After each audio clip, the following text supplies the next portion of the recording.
Satan வந்தல்லே சேட்ட செய்ய வந்தல்லே பேட்ட துள்ளா வந்தல்லே வேட்டைய நல்லே. சஞ்சு சேட்டா என்ன மாதிரி ஒரு batting. 97 runs in must win game against west Indies.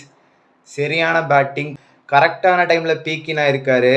Last வரைக்கும் நின்று கேமை முடிச்சு கொடுத்தாரு. அண்டு மற்ற பேட்டர்ஸ் திலக் வர்மா ஒரு குவிக் ஃபயர் 25 அண்டு டூபே ஒரு க்ரூஷியல் 2 4 அடித்தார். 9 balls 17 என்னமோ இருந்துச்சு. 2 4 அடித்ததுனால லாஸ்ட் ஓவர் ப்ரெஷர் இல்லாமல் சேஸ் பண்ணி முடித்தாங்க. இந்தியா vs சவுத் ஆஃப்ரிக்கா கேமில் இந்தியா தோற்றதுக்கப்புறம் நான் ஒரு வீடியோ போட்டிருந்தேன். என்னன்னா, இந்தியா கண்டிப்பாக செமிஃபைனல்ஸ் குவாலிஃபை ஆவாங்க, சவுத் ஆஃப்ரிக்கா வெஸ்ட் இண்டீஸை பீட் பண்ணுவாங்க, தென் இந்தியா 2 டீமையும் பீட் பண்ணி செமிஃபைனல்ஸ் குவாலிஃபை ஆகி ஃபைனல்ஸும் குவாலிஃபை ஆவாங்க. அதுவும் யார் கூட விளையாடுவாங்கன்னா சவுத் ஆஃப்ரிக்கா கூட தான் ஃபைனல்ஸ் விளையாட போகிறாங்க. அண்ட் இந்தியா ஜெயிப்பாங்கன்னு சொல்லி வீடியோ போட்டிருந்தேன். கமெண்ட்ஸில் வந்து நிறைய பேர், மோஸ்ட் ஆஃப் தெம் என்ன சொன்னாங்கன்னா, செமிஃபைனல்ஸே குவாலிஃபை ஆகாது இந்தியா, ஜிம்பாப்வே கூடயே தோற்றுருவாங்க அப்படின்னு சொன்னாங்க. நான் சொல்லியிருந்தேன் March 1 வரைக்கும் வெயிட் பண்ணுங்கள், அப்போ தெரியும் அப்படின்னு.